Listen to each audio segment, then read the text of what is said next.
Kayang talunin ng isang Silver Surfer ang isa pang Silver Surfer. Narito kung bakit. Sa MCU, sobrang lakas ni Silver Surfer. Isa sa pinakamatitinding feat niya ang pagharap sa itim na butas na ito. Isang totoong gumaganang itim na butas. Isang itim na butas na nabuo mula sa isang neutron star. Para mula lang siyang nagsusurf sa paligid nito. Ayos lang sa kanya na mahigop papasok dito at lumabas sa kabila. Bukod pa dyan, habang kumpirmadong mas mabilis pa sa liwanag si Silver Surfer, may matitindi rin siyang strength feats tulad ng pagpapalipad kay Galactus. At may iba pa siyang kapangyarihan tulad ng intangibility at pagdaan sa mga bagay. Pero masasabi mo rin halos lahat ng yon para kay Silver Surfer, lalo na pagdating sa iba't ibang kapangyarihan at kakayahan nila.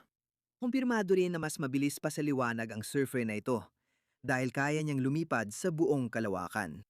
Pero ang pagkakaiba, ang surfer na ito ay talagang nakalaban si Galactus at natalo niya si Galactus. Hindi lang niya itinulak si Galactus sa portal, kundi tinalo pa niya ito. At ang Galactus na ito ay nasa buong lakas niya bilang Planet Devourer. Walang kailangang makina o iba pa. Kaya panalo si Silver Surfer.